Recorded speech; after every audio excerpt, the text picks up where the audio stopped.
My grandfather fought against the Nazis in the Second World War.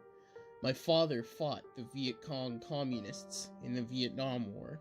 I fought Al-Qaeda and ISIS terrorists in the war against terror in the Middle East. But my family has also fought another war for generations, a war against the army of darkness, eldritch horrors and evil men wanting the Necronomicon, the Book of the Dead, with pages made of human flesh and text written in human blood.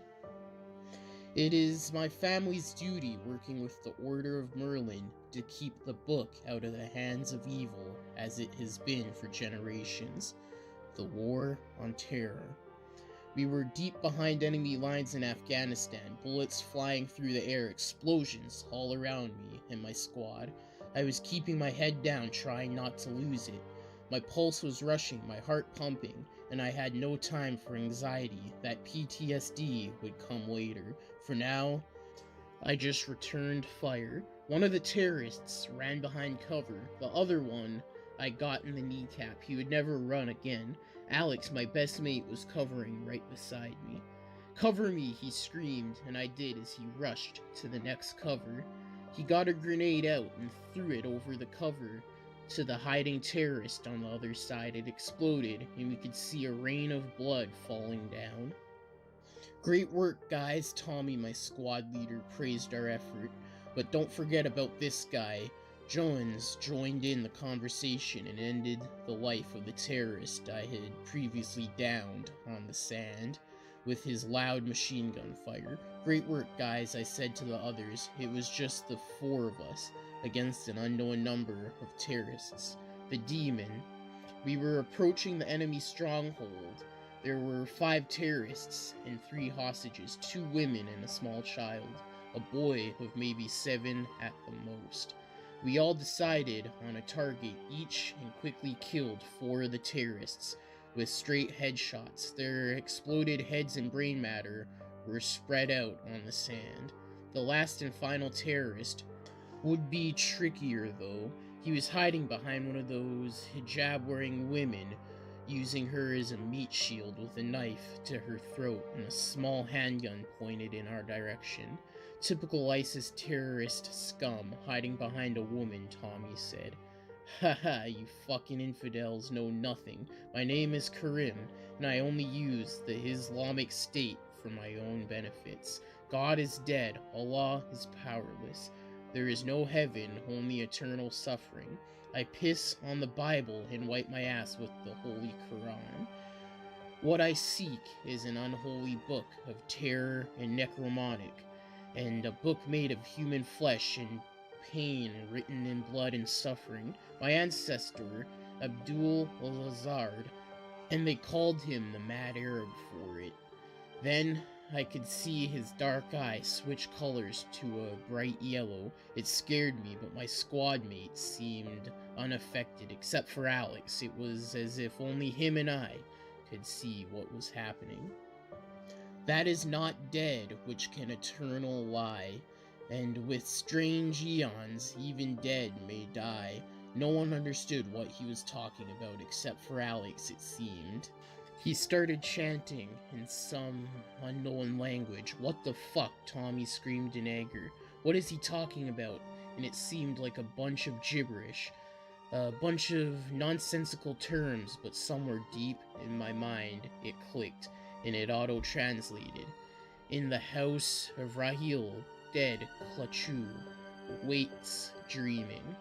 I still did not understand it, still made a bit nonsensical, but at least it was English and not some alien tongue. I took aim at Karim. I knew he was a thing of evil, and I had to end his life.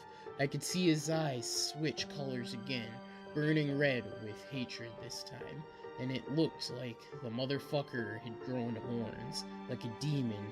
Demon or not, I had only 1 shot, so I had to make it count. I took the shot as Karim was screaming for reinforcements. Blood on the sand. I was aiming right between his eyes, took the shot, but I hit the woman wearing the hijab in the chest. All of a sudden, a lot of things happened at once. Time seemed to slow down into bullet time, like the Matrix movies or the Max Payne video game. Karim slit the throat of the woman. The boy screamed out in Arabic, but somehow it translated to English in my brain. Mother! I filled Karim with bullets, emptying out my entire clip. Tommy and Jonas were fighting off other terrorists trying to enter the cave. The other woman came rushing towards Alex, screaming in Arabic, "Help me, save me!" I still had no idea how I had the supernatural physic ability to translate foreign languages from this world or others, but somehow I knew she was getting close to Alex, too close. I threw my throwing knife into her left eye. Instant kill. She fell to the ground. As she hit the ground, her suicide belt exploded. I could tell Alex was too close to the explosion. Holy shit, Jones turned into this direction and saw what just happened, but neither of us saw the child pick up Karim's gun. Well, not in time anyway. My spider senses were tingling and screamed in Arabic to the boy, "No, don't do it!"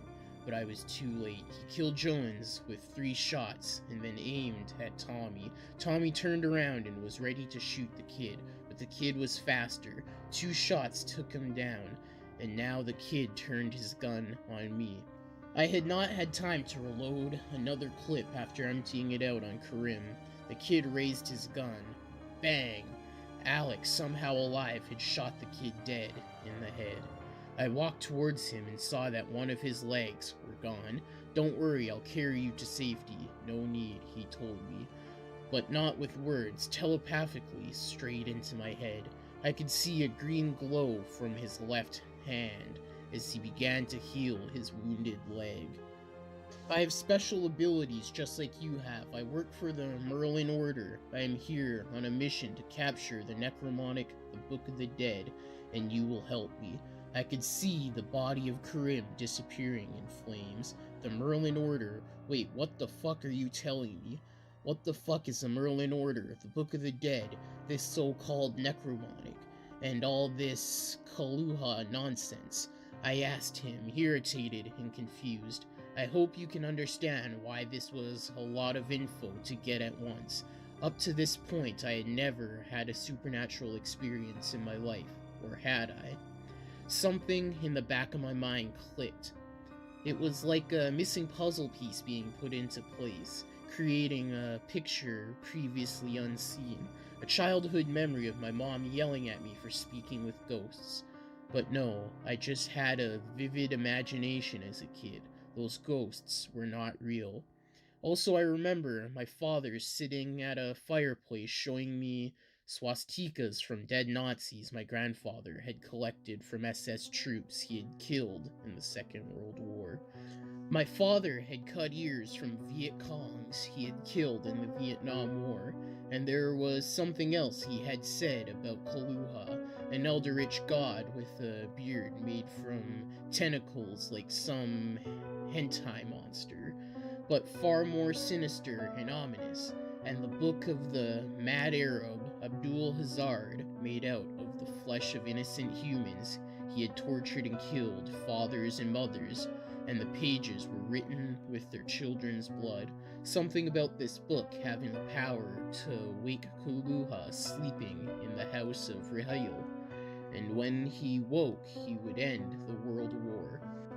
But alas, I had no time to reminisce. More terrorists were coming. Somehow, my newfound supernatural intuition told me. My spider senses were tingling, to put it into comic book terms. Yes, I am like you, gifted. I am a healer, as you can see, but your powers are more powerful than mine. You are of a special family. The Order planted me as your friend to always keep you safe. We cannot secure the Necronomicon without you. Okay, what's this about my family? Or fuck that, you are a healer, so you can heal Tommy real quick. He is still alive. He is for now, but won't be for long. an unfortunate sacrifice for the greater good. I healed myself and must rest before using my power. And for Jones, I am sad to say I cannot bring anyone back from the dead. There are limits to my powers. We must go now, and quick. Terrorists are coming, the worst thing, much worse, and we cannot let them find us. This was also a lot to take in, so the Order had planted him. Was he ever truly my friend? Also, I did not like the coldness in his voice. I understand he could not save Tommy, but he seemed uncaring. Meanwhile, my eyes were filled with tears. We walked past him, screaming for help, but we just left him there. I could see enemies finding him, hearing him screaming in pain, and then an explosion. I guess he ended it all with his grenade. Good on him, rest in peace, Tommy and Jones too, of course. The blood of Christ. Well, it seemed like I had no choice but to trust my life in Alex's hands, for now. So where is the Necronomicon? I cannot tell you exactly, my friend, but it is close by. Somehow I can feel it in my body, and I can feel that we are getting closer. It's like playing hot and cold, as we did when we were kids. Yes, and it's getting hotter and not colder. The trail, it is this way. I could see a small cave. Footsteps in the sand made a trail I could see easily followed even without supernatural abilities. It must be in there, I told my childhood friend, secretly working for some strange order. Yes, it is. The Book of the Dead, finally. I had never seen Alex so overcome with joy, and we had known each other all our lives, but I become hesitant should I really give the book to him. The alarms in my mind were going off, and really loud too. So I guess both my grandfather and father worked for this order. What makes my family so special, and how many members does the order have? It is a secret society sworn to keep mankind safe from Mad Arab and any supernatural or eldritch horrors.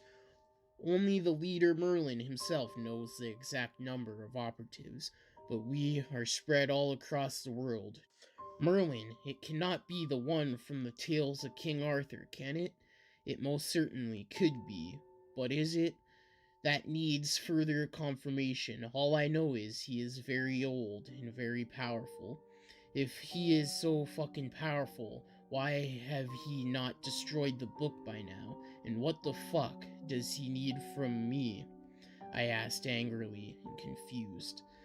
Well, the book cannot be destroyed, or it could doom us all, this world and countless others, and not even Merlin himself can touch it.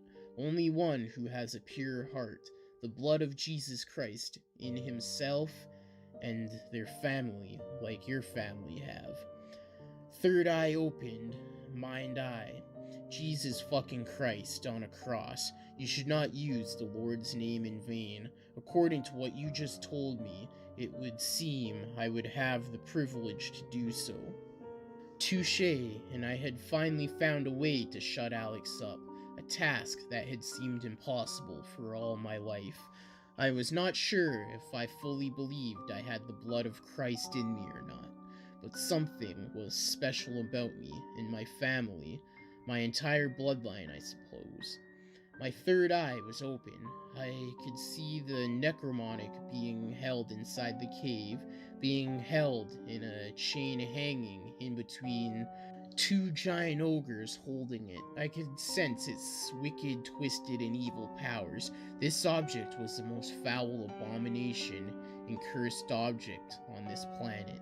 My mind's eye showed me something more in the cave. At first, it seemed like a Taliban warrior with a dark beard like the others surrounding him. But no, its beard was far more sinister because I could see it moving. Alive, it was made out of tentacles. Is that... Yes, a cephalid. It has a tentacle beard and bat-like wings, just like the eldritch god Cthulhu himself. They are human-sized and want to awake their god so they can end the age of man and begin a new age of eldritch horrors. Third eye opened, mind's eye. Jesus fucking Christ on a cross. You should not use the Lord's name in vain. According to what you just told me, it would seem I would have the privilege to do so. Touché, and I finally found a way to shut Alex up, a task that had seemed impossible for all my life. I am not sure if I fully believe I had the blood of Christ in me or not, but everything was special about me and my family, my entire bloodline, I suppose. My third eye was open. I could see the Necronomicon being held inside the cave, being held in chains, hanging in between two giant ogres holding it. I could sense its wicked, twisted, and evil powers.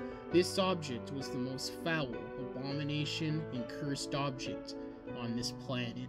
My mind's eye showed me something more in the cave. At first it seemed like a Taliban warrior with a dark beard like those others surrounding him, but no, its beard was far more sinister because I could see it moving, alive. It was made out of tentacles. Is that... Yes, a cephalid. It has a tentacle beard and bat-like wings, just like the eldritch god Cthulhu himself. They are human-sized and want to wake their god so they can end the age of man and begin a new age of eldritch horrors. Child hostage. Ready, here they come. All my weapons were ready and loaded, and battle ready. I could see another woman and child being kept captive. Same way as before, but this time, I had to save them. Both. I would not let anyone else die on my watch, but Alex had other plans. Fuck the kid and woman. They're probably terrorists with explosive vests anyway. Their lives matter not. And need of many outweigh the need of the few. What are 2 lives against all lives of this planet? Come to your senses. It's you who needs to do that, and fuck you very much otherwise. I rushed towards them carelessly, dual-wielding a pair of pistols and landing headshot after headshot. It was like I had aimbot in a video game. The brain matter covered the woman and her child, and there was plenty of blood on the sand. The woman rushed towards me. I could see Alex getting ready with his machine gun beside me. No, I pushed it away, so he shot the air beside her. My name is Luben, she told us. Thank you for saving me. Abby, the woman screamed for her child, but he had pissed himself and seemed to be too scared to move. A man with a large and sharp-looking blade was approaching him from behind, and beside him was Karim, the demon, saving lives, taking lives. Please, save my child, Luben asked of me, but she did not have to ask. With one swift motion, I let go of the pistols, grabbed my machine gun off my back, and filled the terrorist's chest with lead, making his torso explode into blood and guts. Karim seemed unfazed. In fact, he was smiling, a devilish grin. Abby, kill the infidels, he told the child. Abby obeyed his command and picked up a pistol he had been hiding in his pants. It had P still on it after he pissed his pants. He took aim and was ready to shoot me, but I shot faster. I blew his head off. After that, I shot out both of Karim's eyes. He fell backwards, seemingly dead. Abby was rushing towards us now. He would be here soon, safely. But then, boom! The boy had stepped on a landmine. Purple heart. Okay, Alex, we must help the boy.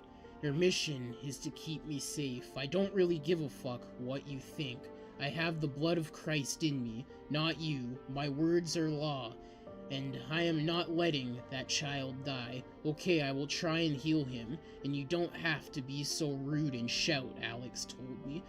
Thank you, we must save the boy, Luban cried, her beautiful dark eyes clouded with tears. She really was a 10 of a 10, but I had no time to get lost in her eyes, or any part of her curvy body for that matter.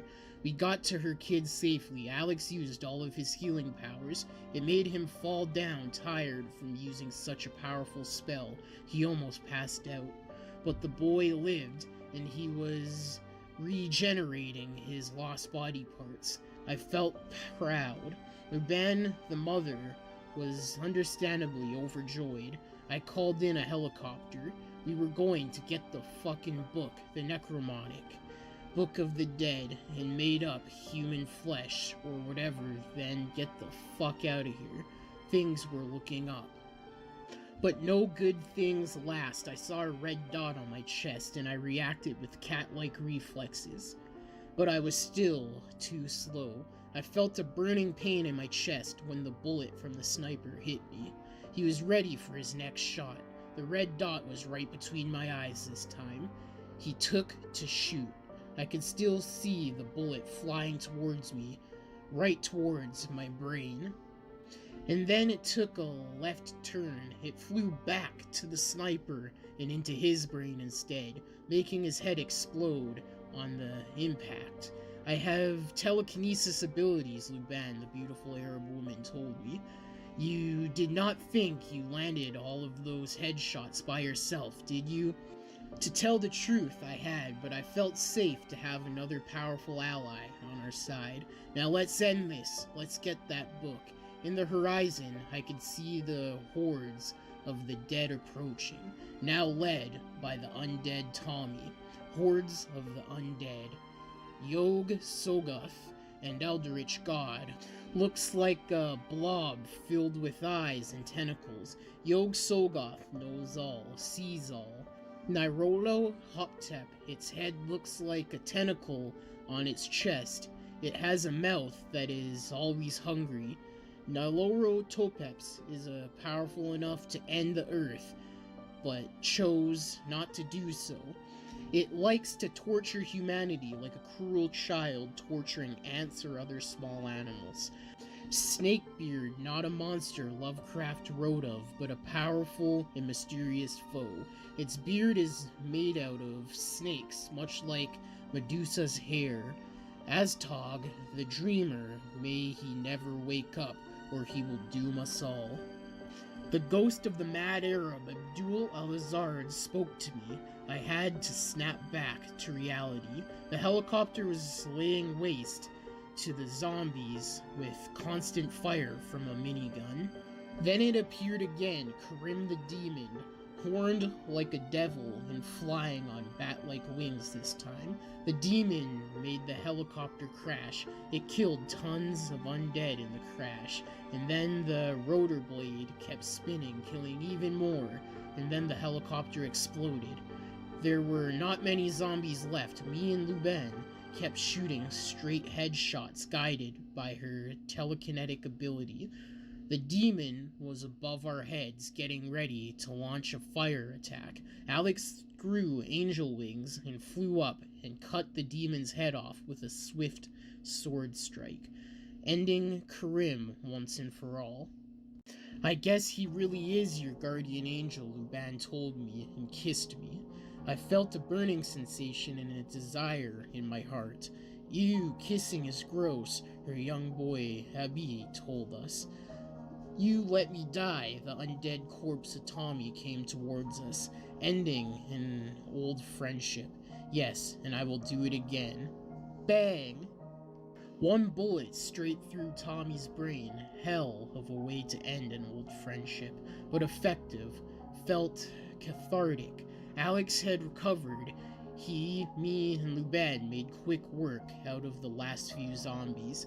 Now, with both Karim and Tommy dead, we could finally go into that cave and get that damn book. Into the cave of madness. We had gathered weapons from the dead corpses. All three of us were battle ready. But we had the kid with us. We felt somehow he would be safer with us than without us. Inside, we save a woman. I could tell she had an explosive vest on. Juhanion, my sister, Luban was surprised to see her sister captured here inside this damp cave. Abi began to run towards his aunt. I firmly grabbed his arm. No, you stay here, young man. Now Giannia came towards us, just as her sister, C, was a real Arab beauty, so I felt really bad about what I had to do. I kicked her in the chest, making her stumble backwards into a group of terrorists. I shot the bitch, and she exploded into a bloody mess, taking all the terrorists next to her with her into her paradise or wherever terrorists go. Alex threw a grenade right into the open mouth of one of the trolls. It exploded from the inside out, covering the cave with its guts. This was my chance. I rushed towards the Necronomicon and grabbed it. I could touch it. Maybe I was the blood of Christ after all. One terrorist with a beard made of snakes tried to grab the book. He most definitely was not the blood of Christ. The book bit his fingers, and the blood began to spurt out. I hope your 17 virgins, Warhammer, Dungeon and Dragons, World of Warcraft, and Magic the Gathering players. I told the terrorist fucker before stabbing his brain through his eye. He died instantly. Luban made a sword levitate and fly into the neck of the troll that was left. He too went down. Alex and Luban began to work on getting the chains of the book. I hold the book like a baby against my breast, and with my free hand I took aim and shot my pistol at any surviving opposing forces. Not many left now, only that the mini Chaluku tentacle beard and a few humans. The kid was standing next to me, safe for the moment. I shot one in its neck, next on its skull, next one in the heart. Only 2 left, but the Kepaloid was calling in more. I could feel them approaching outside of the cave. A shot in the left eye, and the terrorist's brain splattered on the cave wall behind him. Now the last one. I aimed for his throat, but he moved. Damn, he was quick. He shot, and Luban moved the bullet with her telekinetic ability out of the way towards my head. I shot again, hitting him straight in the face this time, but as he went down, he let go of a shot that hit Alex. Out of ammo, but only Mr. Squidface left. I grabbed a dagger, ready to throw it at him and end this, but he summoned tentacles out of the ground in the cave, restraining me. Alex and Luban. Alex was already bleeding from his wound, not looking so good, and the enemy troops were approaching. Were they men or demons? I did not want to find out. Abi, now! Luban, the mother, screamed at her son. Abi transformed into a horned demon. Fuck, he was so terrifying that even the Capaloid with its beard of tentacles looked scared. Burn Abi, told Squidface, and burn he did. Abi's hand worked as a flamethrower and burned the foul creature. It screamed in pain, and the cave filled with the smell of smoke and its burning corpse. Karim is his father. It is a long story. I told him to only use his power when I told him to. Alex had cut himself. What the fuck are you doing? I asked my guardian angel. It is blood magic. I cannot summon a portal any other way. I was already shot and wounded. The enemy horde is approaching. You must grab the book and get out now. The portal will have power to take all 3 of you and the book to Merlin Order. But beware, there is a traitor in the group. That was a lot of info to be dumped on at once, but I had no time to think. As usual, I grabbed the book and we all moved into the portal, meeting Merlin. Finally, I got that fucking book. But it had cost me the death of all my friends. I met a beautiful young Arabic woman with telekinetic powers and her son with demonic powers. I had been told I was a descendant of Christ, and therefore only I was good enough in heart and spirit to touch the unholy thing without being corrupted. Now, to finally meet this Merlin and his order and see how we could destroy this book once and for all, my dad's ghost appeared before me. Be careful who you trust. It was ironic as a kid, he told me not to speak with ghosts. Now he was one. A man with a long gray beard sat atop of a throne. I take it you are this Merlin, I asked him. Indeed I am, and you must be the blood of Christ, and I see you have the Necronomicon, the unholy book, with you. Yes, we lost Alex, my guardian angel, to get it. How do we destroy it? Alex did his duty. Destroy it, you say? Pardon me, but I must have a laugh. Ha ha. I don't think there is any way to destroy it, and even if you did, you just end up as a mad Arab, ripped to pieces by unseen eldritch terrors, and Cthulhu will awake and destroy the world. So, say I, Merlin, of the order of my name, the secret brotherhood of light, swore to keep humanity safe from terrors lurking in the night, supernatural eldritch space good, or otherwise. Yeah, about that. You are not that Merlin, you know, from the tales of King Arthur. I asked the bearded and fat man. I do know, and what if I am? What difference does it make to you? Let's just say my backstory is shrouded in mystery for now. We have more important matters to discuss. An owl was sitting on Merlin's right shoulder. It seemed intelligent, listening in to the conversation like a human. Oh, never mind Archie, he is just my pet owl. Okay, but what about the book? Tomorrow, you, the woman, and the kid will follow Sir Lancelot, Van Helsing, Sherlock, and Jekyll and Hyde. All of them are descendants of legendary people such as yourself. Lancelot is trusted the lead over the mission, and he has been given the expedition map.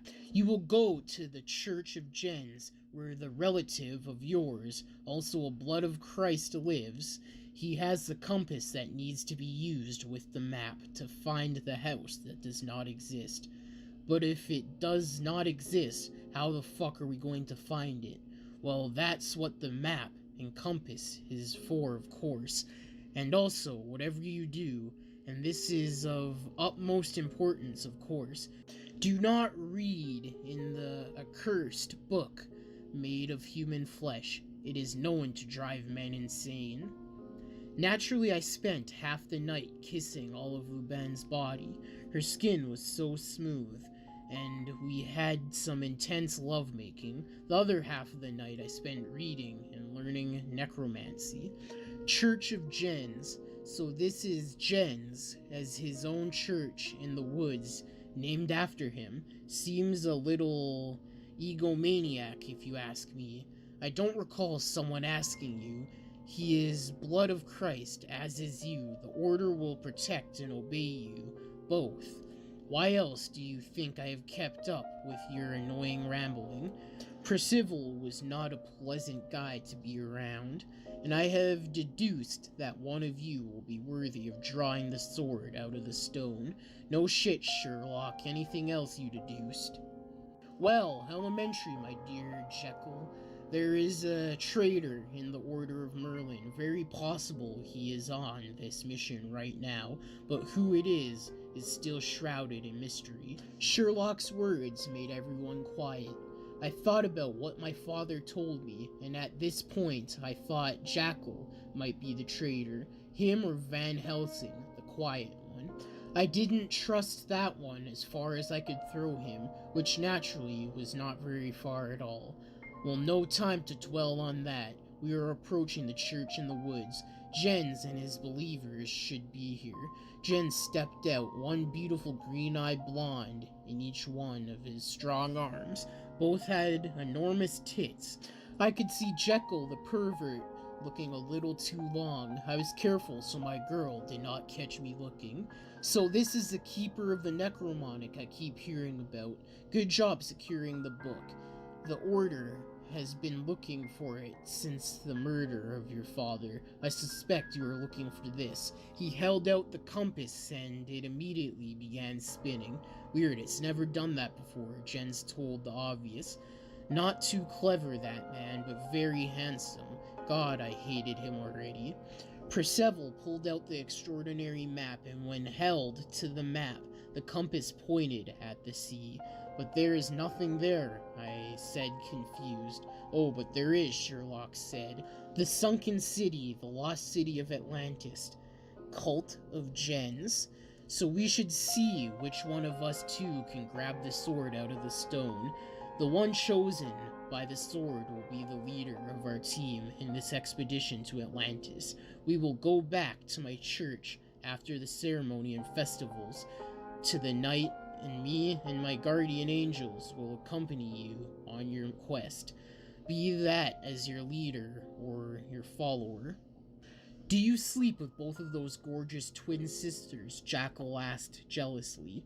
He was a thin and pale man with no muscle build, and his ribs were showing. He looked like a drug addict, spending all his night awake and never eating enough. Yes, of course, and I will have the pick of any woman of legal age in my church. In fact, I will take their virginity as a birthday present, only if they are pretty enough, of course, but most are, he laughed. Jackal was so mad with jealousy that you could see his other half, the mad Mr. Hyde, trying to take control over the body, but Jackal could subdue him for now, just barely. Perhaps the woman and her child should stay here. Father Cahalan and the Templar Knights will keep them safe, I am sure. Excellent idea. They need to rest. They must be tired from traveling. I trusted the Templar Knights. It was Jackal himself, or should I say Mr. Hyde, that I did not trust. Don't worry, we will keep them safe. The ghost of both my grandfather and father appeared before me. Sword in the stone. So, on our adventure we went deep into the woods. We passed a cemetery right outside of the church. I deeply wanted to practice my necromancy skills, but alas, maybe later. We went deeper and deeper into the woods. The trees started to grow more thickly, and now they were so dark we could not see the sun anymore. You could take your sunglasses off, I told Van Helsing. No, I rather keep them on, thank you. The vampire hunter was dressed in all red with a white cross on his chest, a red top hat, long dark hair flowing on his back. He wore a face mask over his mouth, like he was trying to not spread a virus. Lancelot was drinking water from a bottle. He had removed his helmet, shaped like a lion, from his white armor. It got hot in there, so he had to drink a lot. Are we there yet? Lancelot asked, like some child in the back seat of a car. Elementary, my dear Sir Knight, Lancelot. I can see a sword lit by the sunlight in the woods, and I suspect it is the sword in question. After all, it seems unlikely that these woods should hold a second sword in a stone. I went over to the sword and tried to grab it, but I simply couldn't. Jens took the sword out with ease. He held it over his head. It glittered in the sunlight. It seemed to have some sort of magical power. He was surrounded by a hot twin angel on each side, one in a black bra and a G-string, and the other one wearing the same but in white. They were sexy as fuck. I presented Jens with the Necronomicon, the Book of the Dead, but when he tried to grab it, it grew teeth and bit 2 of his fingers off. It started to bleed. Fuck! He was hurt. One of the angels healed his wounds. I think her name was Anna, and her sister, Sana, were the other way around.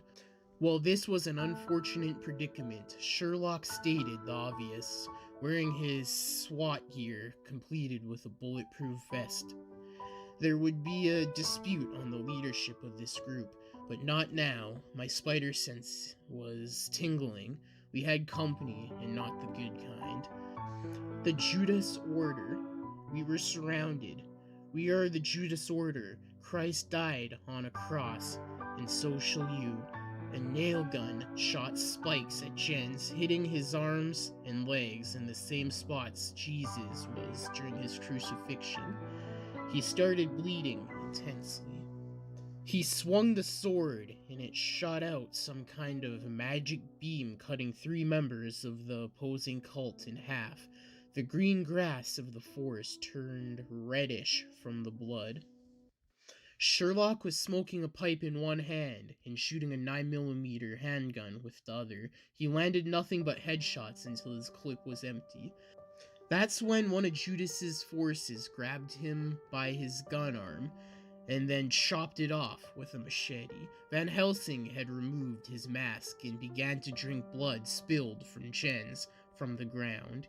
He was a vampire, I knew it, but whose side was he on? I kept my AR-15 busy emptying out my magazine into the enemy horde. The angels were both flying high, raining down some type of magical lightning from their hands. It hit the ground and exploded like grenades. Arms and legs were flying through the air from the dead foes. Sir Lancelot was rushing into the enemy troops with his signature lance in hand. He had put his helmet back on, ready for battle. His long lance penetrated many a foe, until he was halted. Tentacles spurred from the ground, grabbing his arms and legs, and making him unable to move.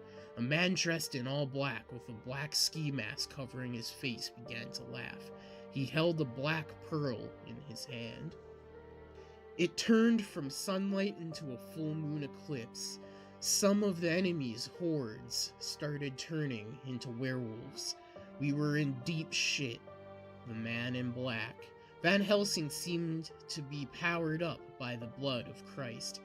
He was killing werewolves left and right. He was wearing black gloves that let the vampire hands hold the silver weapons. They shot silver bullets, but 2 6-shooters can only hold so many bullets after killing 12 beasts. He was emptied out, and a particularly big and fierce werewolf attacked and bit off a part of his chest and began chewing on it. A demon horned, with dark, bat-like wings, flew up and attacked the twin angels. In one hand he held a shield, in his other a devil's fork, a trident-like weapon. The angels threw lightning at him, but he shielded himself. He stabbed Anna in the heart, and her sister Sanna screamed, mourning the loss of her twin sister. The demon laughed. Sherlock, now one-handed after the enemy had cut off his right hand, smacked the enemy in the face with his pipe. He had been smoking, and holding his left hand, the vampire's face started to burn and melt, and it died screaming in pain. I was standing by Jen's side, protecting the tall blonde man who was related to Jesus Christ. I had begun to suspect I was in fact not. I emptied out a clip after clip, and magazine after magazine into the enemy hordes, but they kept coming. The clips seemed to make them never-ending. If only we could get rid of the Black Pearl. And who was the man dressed in black? Judas Iscariot himself? And I sensed that Merlin had sent one secret agent with us. I could only hope he was really on our side. Sir Lancelot was ripped apart limb after limb by the enemy's tentacles. The man in black grabbed Lancelot's head in his left hand, still clutching the Black Pearl in his right hand, and he closed his fist, turning Sir Lancelot's head into mush. The man in black unmasked. The Black Pearl, his head was shaped like a tentacle full of eyes, and it had a mouth with sharp, shark-like teeth in it. I know who this was. Nyarlathotep. I could not let this tentacled son of a bitch get his hands on the Necronomicon. I could sense the secret agent making a move. 30 silver coins is the price you sold out Jesus Christ in your soul for Iscariot. Van Helsing threw 30 silver coins at the werewolf munching on Van Helsing. It got penny-sized wounds burned all across its body. Van Helsing grabbed a silver dagger and the beast's head and began to decapitate it slowly. Sana, fuming with rage, threw one of her lightning grenades at the demon's face, hitting it, and it exploded, making the demon's brains rain down on the battlefield under it. She tried to heal her sister's wounds, but it was too late. She instead turned her attention to Jens, the blood of Christ. Nyarlathotep sent one tentacled arm against me, reaching for the Necronomicon. I could not let it seize the Book of the Dead, seemingly out of nowhere. Nyarlathotep was decapitated, losing his left arm and the Black Pearl. This was our chance. Several things happened quickly at once. It struggled with the tentacle. Van Helsing rushed for the Black Pearl. Sherlock kept shooting pistol on hand. Jens was healed by Sana and grabbed the Excalibur. The Invisible Man was the secret agent Merlin had sent with us. He stabbed Nyarlathotep in its ugly tentacle face with his invisible dagger. Jens cut off the tentacle with Excalibur. Van Helsing stabbed the Black Pearl with his silver dagger, destroying it and ending the eclipse. Sunlight turned the werewolves into regular men and turned the vampire Van Helsing into dust. He gave up his life saving us. Jens sent a force blast from the Excalibur blade, cutting Nyarlathotep into two.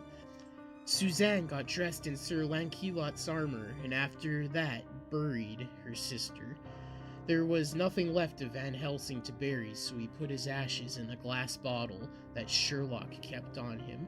The enemy horde scattered. The battle was won. In the distance, I could smell the church burning. Church in flames. Sherlock's arm wound was healed, but his arm could not grow back. Suzanne had Lancelot's armor.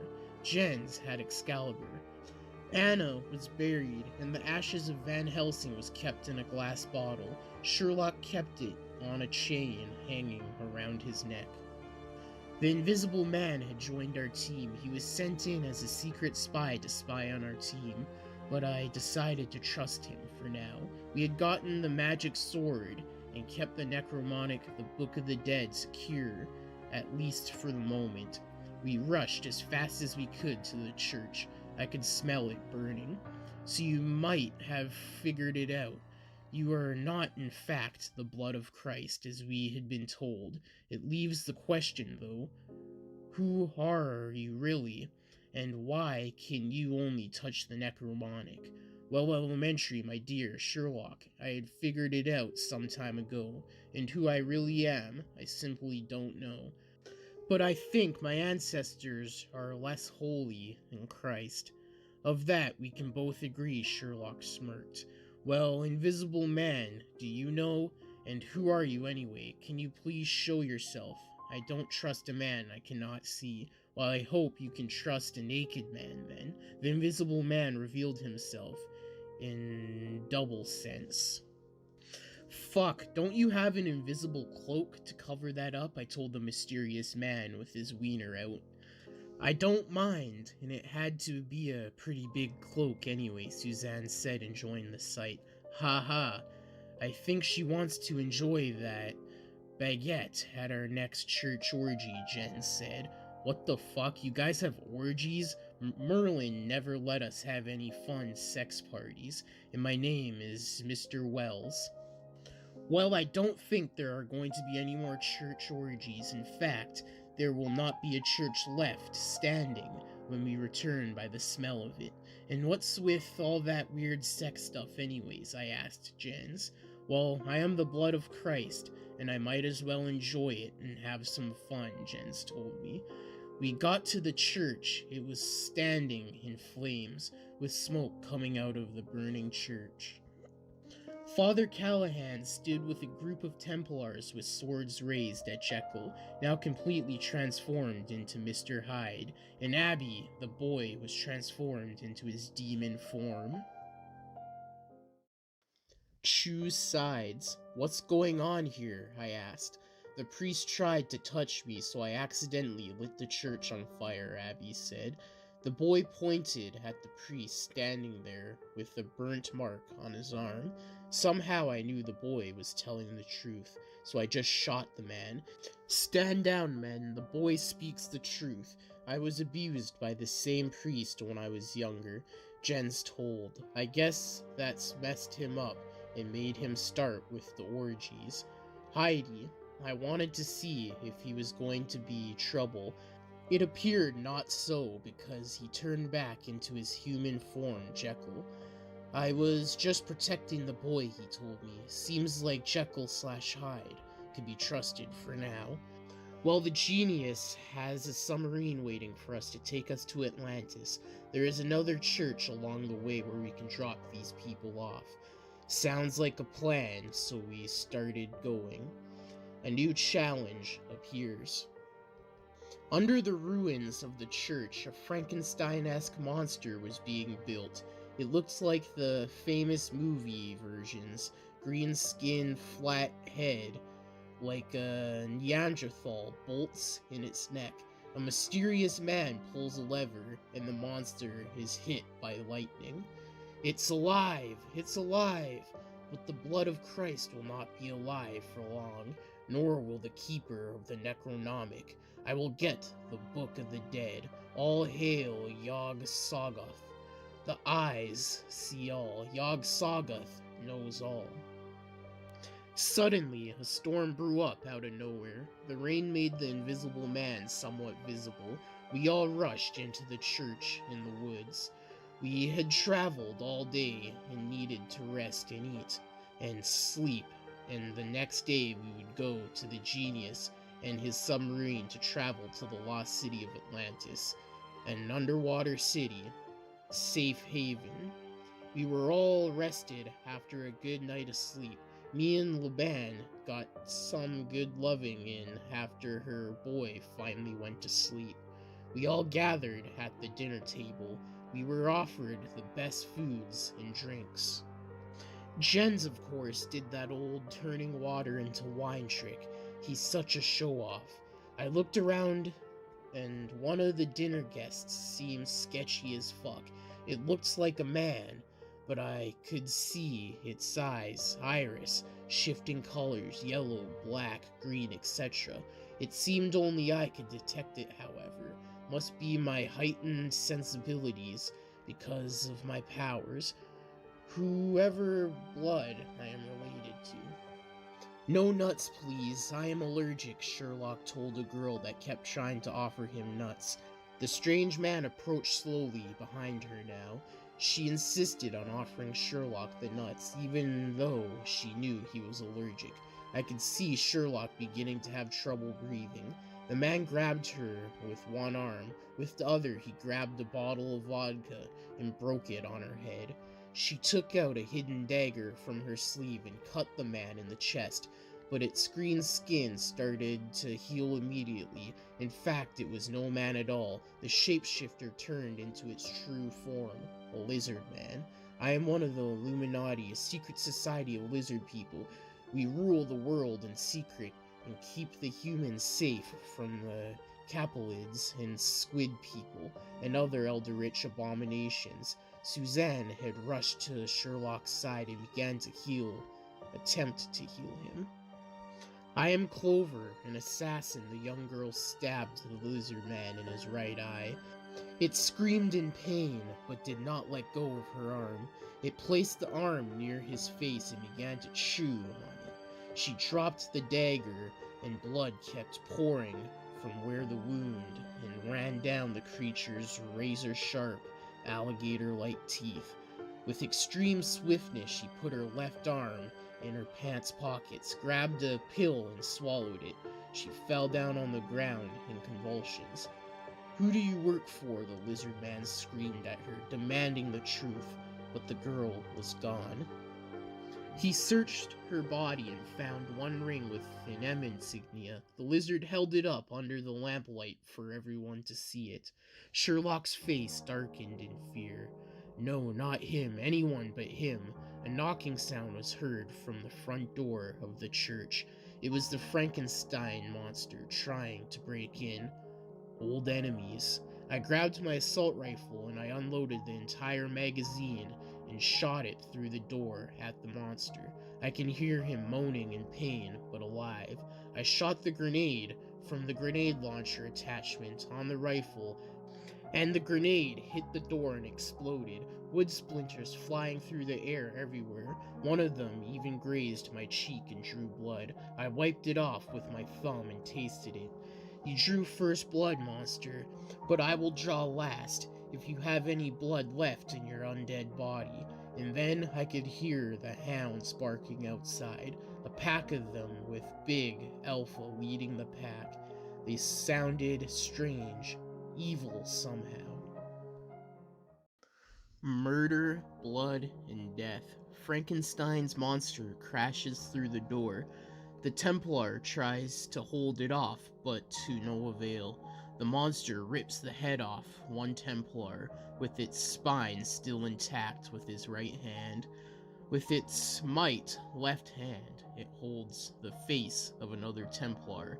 It closes its big hand, turning it into a mighty fist, and also turning the Templar's entire head into a disgusting mush at the same time. The green-skinned monster begins to use the spinal cord with the head as a whip-like weapon, and smashes many Templars to pieces with it. Holmes slaps Jekyll in the face with 5 fingers to make him mad, hoping he will turn the timid Jekyll into the monstrous hide, but it's not working. I'm aiming at the monster, but I can't get a clean shot. Shit. The monster is surrounded by too many Templars. The monster uses the spine to pierce 3 Templars like a barbecue stick. Sherlock knees Jekyll in the balls. He can see Jekyll's eyes turn into hides for a moment, but it's not working. Someone must have put some chill pills grinded into dust into the food Jekyll is eating to keep him calm.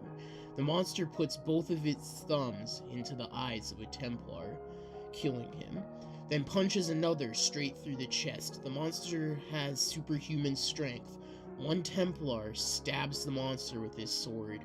Green, foul-smelling blood spills out of the wound, but the monster begins to heal almost instantly. I know what you did. You murdered your own wife and your kids, both the girls and the boy. Sherlock finally manages to piss Hyde off. He transforms. He is the size and has the strength of a silverback gorilla now, a big one at that. He lifts Sherlock and throws him through the church window. The monster smashes the Templar in the face, turning it into 1,000 small pieces flying through the air, filled with blood and brain pieces.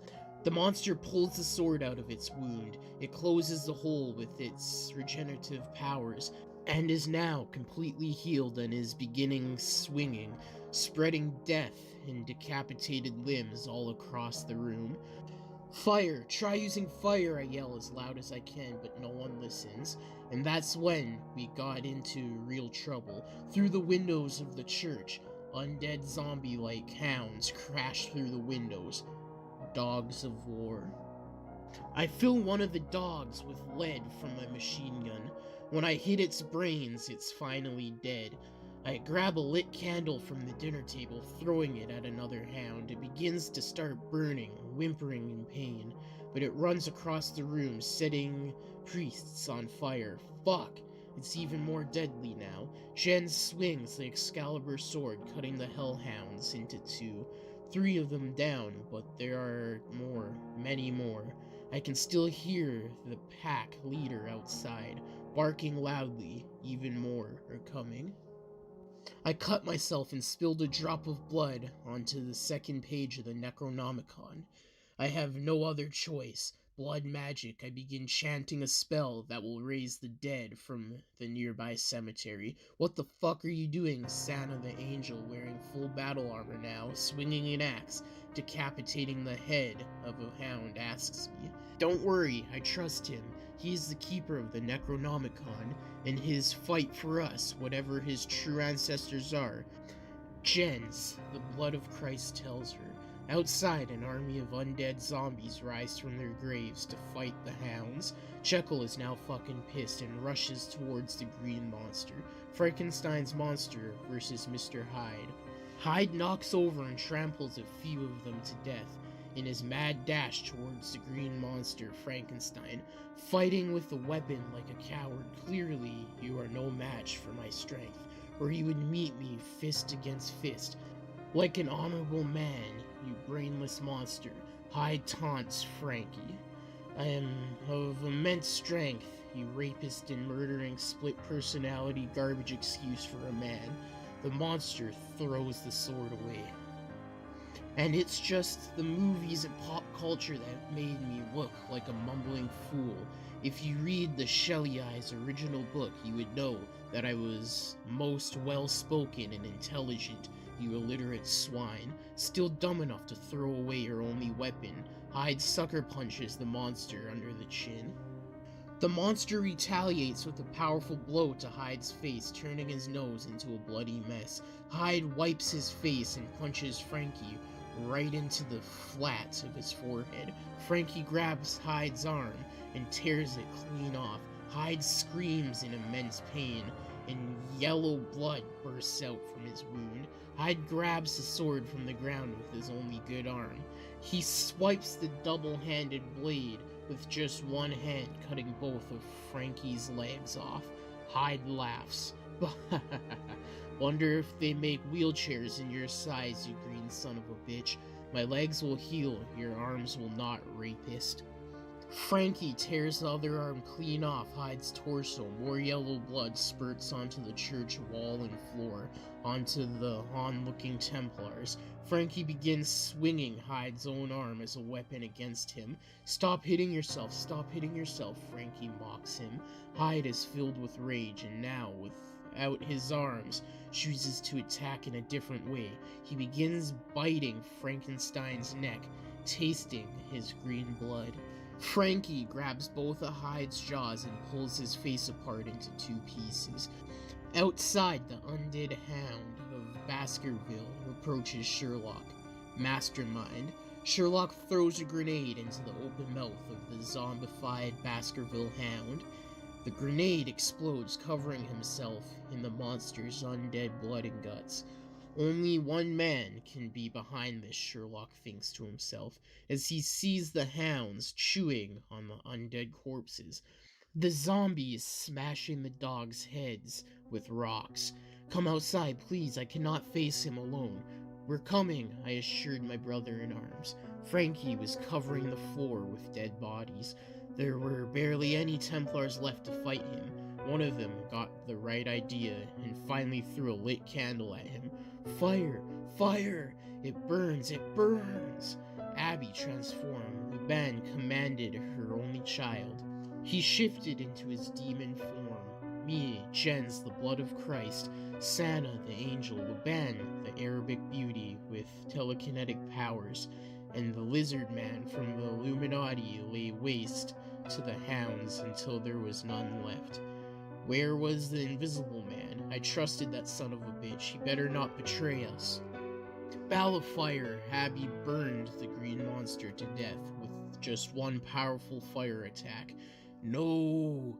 The monster burned to death, screaming in pain. Its flesh melted in front of our eyes, and he turned to ashes.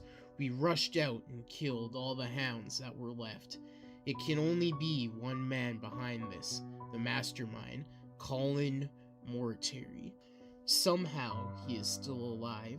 Sherlock informed us of his latest deduction. Emissary of Yog Sothoth. We left the Templars to guard the church, the few of them that were left anyway.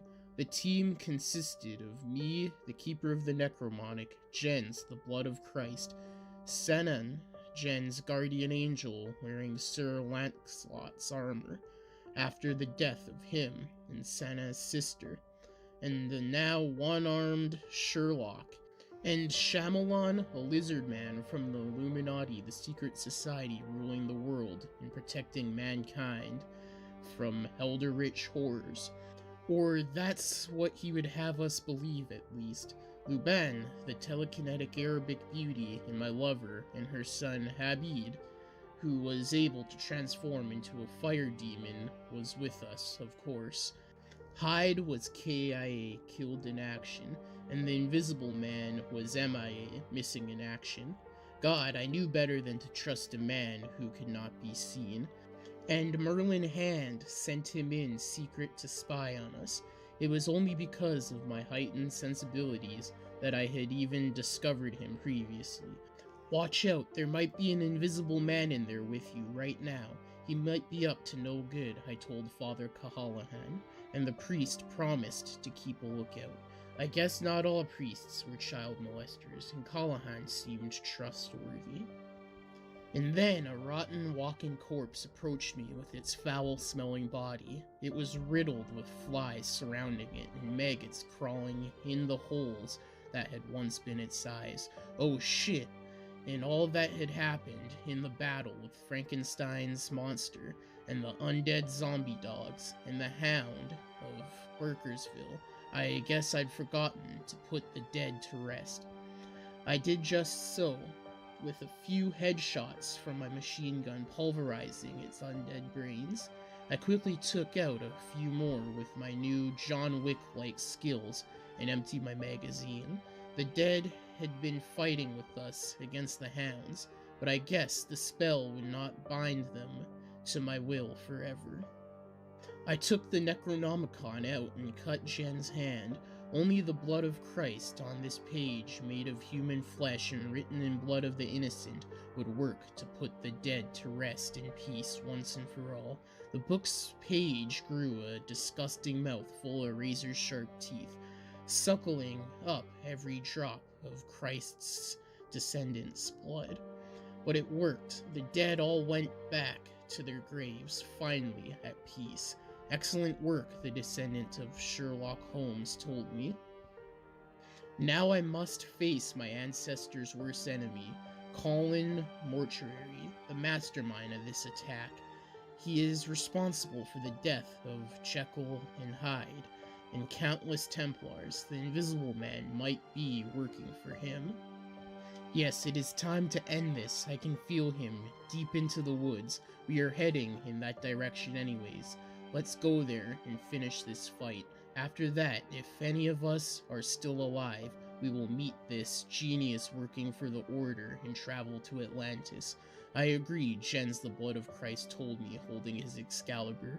My life is in your capable hands, Luban told me, and kissed me on the mouth. Her son looked a little embarrassed, but I could sense he was with me. Yes, human, you are the keeper of the Necronomicon. For ages, my kind, the lizard people of the Illuminati, have been trying to keep it out of the hands of evil. You defect Karim, the demon in Afghanistan, and Nirolopet, the Brotherhood of Judas Iscariot.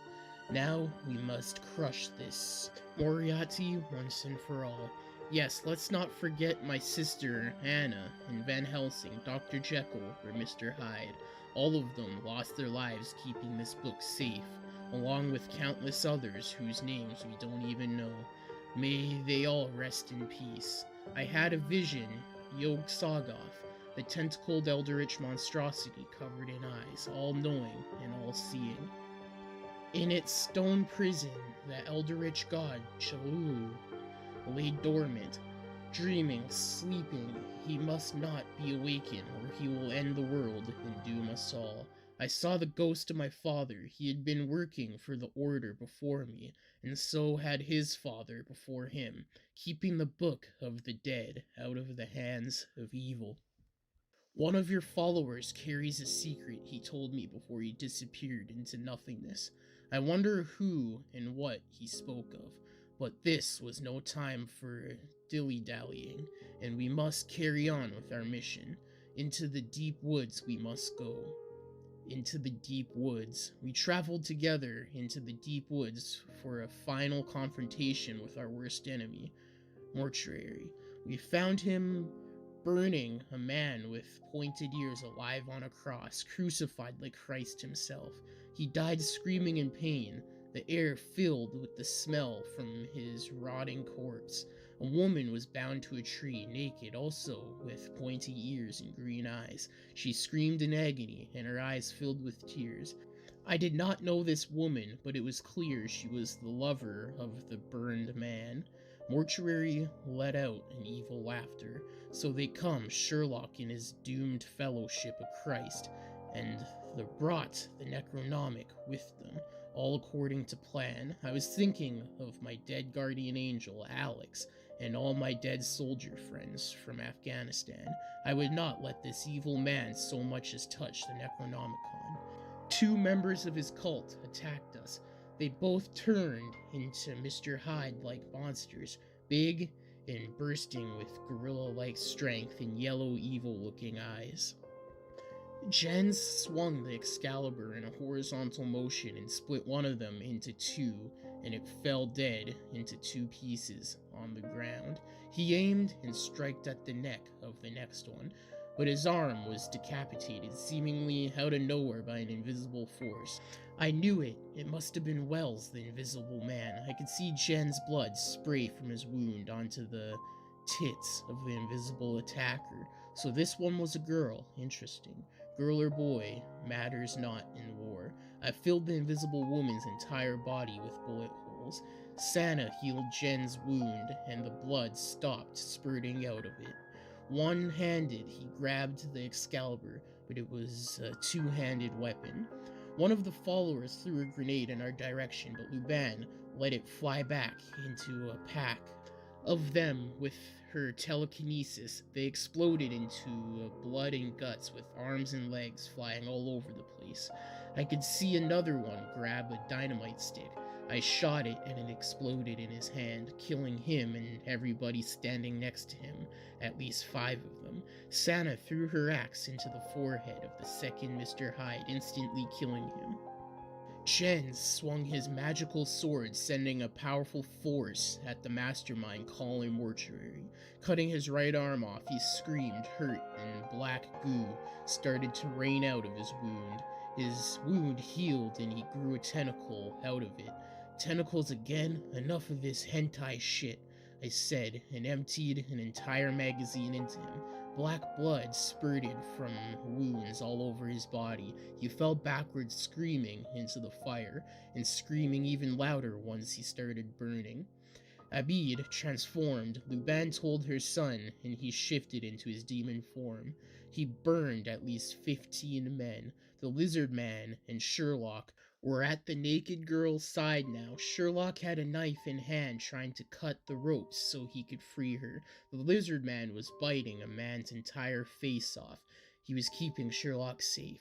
Thank you, my name is Naeva, Queen of the Elves. My husband, Elfric, is the king of the elves, and he was burned by the madman mortuary. The naked woman told Sherlock. Understandably, she was shook by her current predicament, tears running from her eyes by the mere thought of her lost lover. My people are forever grateful for what you have done. If only you could find me some clothes, Naeva spoke. And then Mortuary rose from the flames, his body still burning. Now he was covered in eyes all over his burning body. One of his arms and legs, neck, back, and on his stomach, had one big red eye looking straight at me, and the Book of the Dead that I kept so dearly in my hand, holding it tighter than ever. Kill, with one word, the mastermind commanded death for his enemies, and he would get it. The tree woke up alive, grabbed Sherlock with its arms made of branches. He struggled to get loose, but to no avail. Jens swung his sword at the despicable abomination of man, and in return, Mortuary grew tentacles out of his open mouth. My fucking god, it was truly a disgusting sight to behold. The tentacles wrapped around Jen's only good arm, the arm that was holding the Excalibur sword. Sherlock took out his lighter and lit the evil tree's beard made of leaves on fire. The tree's beard caught fire and let Sherlock go by releasing him from the grasp of its tree branch arms. One of the monsters who had once been Mortuary's tentacles grabbed a spear and gutted Jens with it. It was the Spear of Destiny, the same one that pierced Christ on the cross, has now killed his last descendant. And Sherlock, do you smell that? They threw chestnuts, our one weakness, your nut allergy. The world's smartest detective killed by a simple nut allergy. The tentacled Cylopean monster began its mad laughter. It seemed he had outsmarted us all. Sherlock lay dying on the ground, having troubles breathing. Sana had taken her helmet off and was mourning Jens, standing beside his dead corpse, with tears running down her insanely attractive emerald green eyes and perfect structured cheekbones. Sherlock was gone. He died a painful death trying to breathe with the inside of his throat swollen up. Jens, the blood of Christ, was dead too.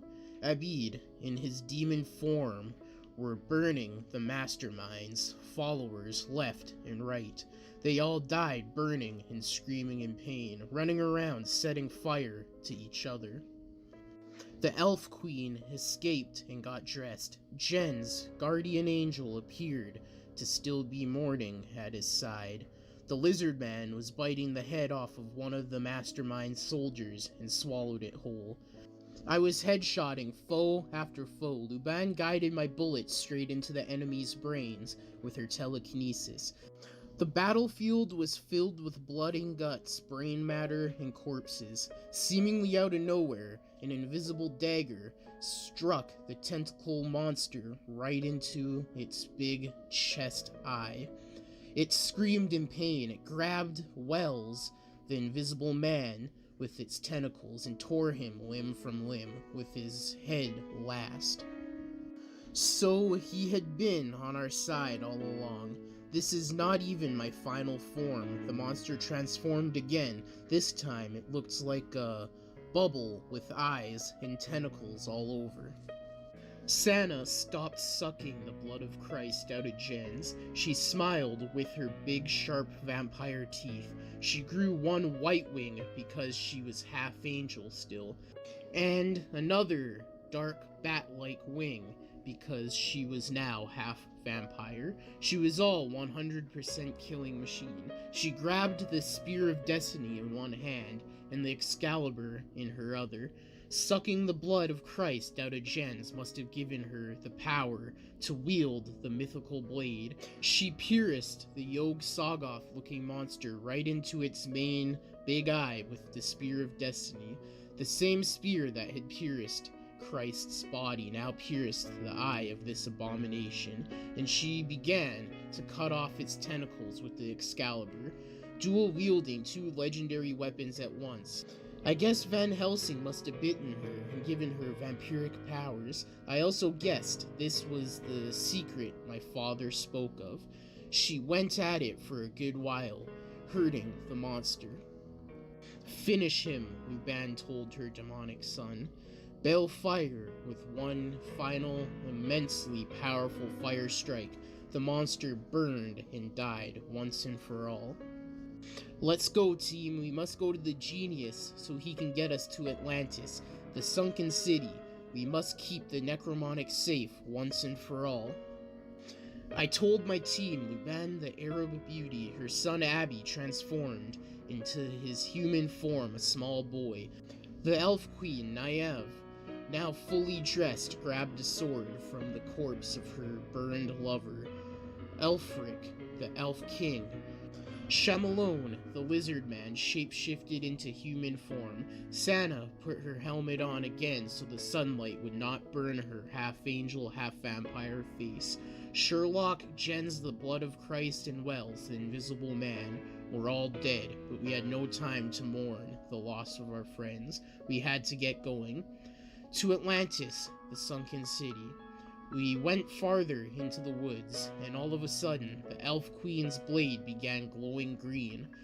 The blade of my dead lover, the Elf King, is glowing. It is signaling that the enemy forces are near. Oh no, not again. We had barely had time to rest or mourn the loss of our dead friends, Jens, Wells, and Sherlock, I spoke. Don't worry, the elves are children of the forest. When I sing my song, the trees and nature will help us. Our stories are intertwined for the moment, Keeper of the Necronomicon, but I must soon climb the world tree, Yggdrasil, back to my own realm of the elves. She began singing a song of nature's life and our enemy's death. Me and Shamalone the Lizard Man from the Illuminati gunned down the enemy forces that were approaching. Trolls and ogres, werewolves and wendigos. Santa was violently attacking, swinging the Excalibur sword, decapitating many a foe, and the spear of destiny piercing and gutting others. Luban threw daggers and with her telekinetic abilities guided them into the eyes and brains of the enemies. Her son Abidi transformed into his demon form and sent fireballs the size of soccer balls at the enemies, burning them to death. And so Nyanaeve, the Elf Queen, finished singing her song. Rocks and trees came to life and fought for our side. They gave us plenty of time to escape. We ran and found Yggdrasil, the World Tree. The Elf Queen climbed it and went back to her realm. We traveled for another day, living off the mushrooms and the berries of the forest. Shamalone pointed us to the cave, unseen by human eyes, but his reptilian eyes could spot it. Inside were many of his kind, the Illuminati, the secret society of lizard people. Shit, I never thought that tinfoil hats like Alex Jones would be right. But yet, here we were. They all stood around a giant nuke. They told me they needed the Necronomicon to wake Cthulhu, the squid-faced Eldritch god. Even before the first man was born, the reptilians of the Illuminati had fought. The Kepalids, a race of humanoid creatures with beards made from tentacles, the spitting image of great Cthulhu himself. This was a lot of info to take in. I began to ponder my decision. The want to wake the beast so they could nuke him. I was not sure if I liked this plan. I told Luban my worries via telepathy, projecting my thoughts into her brain without anyone listening. The Illuminati served us a royal dinner of seafood, shrimp, fish, and of course, octopus and squid. The sea dwellers must die, so the reptilian overlords of the Illuminati may live. May we long feed on their flesh.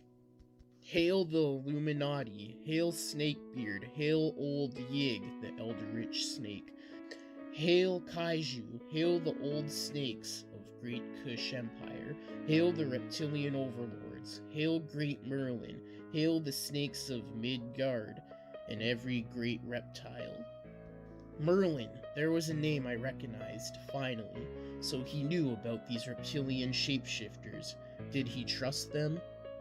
Did he know about this plan? Why had he not told me about the secret society of lizard men? One thing was for sure, I could no longer trust him. The bearded wizard, the reptilian king, was sitting on a throne made of gold, drinking out of a cup he claimed to be the Holy Grail. After much drinking and eating, we finally went to rest at night. My father's ghost woke me in the middle of the night. I knew what I had to do. I woke my team with my telepathic ability. Everyone except Shamalone, of course. Fuck that lizard man. I stole the Holy Grail and programmed the nuke to go off. The Necronomicon had a sleeping spell granted to keep the lizards asleep for 24 hours. I got to the nuke and programmed it to go off in 7 hours. They would still be sleeping, but we would be so far from here that the nuclear blast wouldn't harm us. My team walked and kept walking until we came to the house of the genius.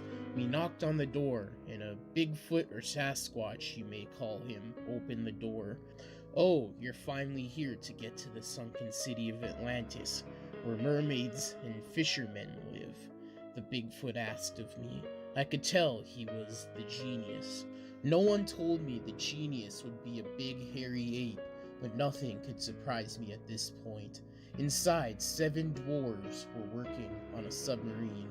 The Nautilus, who once the great Captain Nemo had piloted on his adventures under the sea. This too did not surprise me. I looked out of the window, and in the distance I could see a great mushroom cloud. I had successfully eliminated the Illuminati to the lost city of Atlantis. We ate and slept. On the next day, the Nautilus was ready to take us to the lost city of Atlantis. The genius Bigfoot piloted the great submarine Nautilus. We went deep under the sea, deeper than any other submarine could dive and take humankind. We torpedoed great white sharks on our way there. We saw the sunken city under a glass dome, keeping the flow of water and predatory sea life out. We went full speed ahead. We could see topless mermaids swimming, some with fire red hair, some with golden hair, some with pitch dark hair, all of them gorgeous, looking like women in the ages of 18 to 25. Men came to welcome us, riding on the backs of dolphins and giant seahorses. The tentacled arms of a giant kraken, a mythical enormous octopus of old legends, grabbed our submarine. But the men from Atlantis swiftly cut the tentacles off with their swords. The water filled with blood from the kraken's giant cut limbs. Sharks gathered to eat the severed limbs. We went full speed ahead. Bigfoot, the genius, was a skilled pilot of the submarine. We went under the dome and parked into the lost city of Atlantis. A yellow submarine was parked there. Carb people intermingled with the Atlanteans, a humanoid species with the ability to breathe underwater and communicate with water life, like fish, dolphins, and great white sharks. Mermaids were topless and swimming in fountains and pools all over the place. These species had a big need to stay hydrated, I guess, because we were under the dome. We could breathe in here, in this city. A gorgeous redhead with clams for a bra came to welcome us. She told us her name was Amber, and that she would escort us to Poseidon, the king of Atlantis. Poseidon and the portals. We met the king of Atlantis sitting on top of a throne, made from bones from slayed Kepalids, the humanoid squids that worship the great Cthulhu. Welcome, my friends. You are near the end of your quest. He had a long white beard and long white hair to match, big strong arms like a gorilla, and a flat hairy chest full of abs. He was wearing a golden crown and holding a golden trident. He was shirtless and had pants made of some hard scales from some deep sea monster I was not familiar with. I can see you are the blood of Christ. He was looking at Santa with her helmet off. And you are clearly the keeper of the Necronomicon, he said, looking at me. The blood of the mad Arab, Abdul Allah Hazard. The what now? I was surprised, but really I should not be. My father and grandfather were ghosts, I could see, along with him, the mad Arab. So of course he was my ancestor. It all made sense. I had been fooled by Merlin, that lying, bearded, fat-bellied wizard cocksucker. Oh, so you did not know. I guess Merlin never told you. Be careful who you trust, human. The king of Atlantis spoke the truth. The ghosts of my father, grandfather, and the mad Arab all appeared in front of me. Somehow, I knew I could trust this man called Poseidon, the king of Atlantis. I just knew. Well, I knew I could not trust those lizard men from the Illuminati. I blew them up with their own nuke. The king of Atlantis laughed. Good. They told me of their mad plan to nuke Great Cthulhu. I told them it was a foolish quest, and Atlantis would not aid them in that effort. Of course, we wish to be rid of that eldritch abomination, but the sleeper must not awake. No nuke could stop him, believe me. It would end the world. It must remain sleeping in its stone home, in Ralhila forever and always. The king stepped down from his throne and pushed the throne to the side. The doorway will take you to the house that does not exist. You must remain there and keep the Necronomicon safe forever and always. It is a house no evil can enter, so the book will be protected always. There is no safe way to destroy the book. If there was a way, it would have been destroyed long ago, of course. The door had the number 24 written on it. You must wait, and the door will open in 24 hours. You must travel there tomorrow. Let's enjoy a great meal with good food and drinks, and sirens singing and mermaids dancing. Sounds good to me, I said, and it did sound good. We enjoyed a great feast, and at night I went to bed.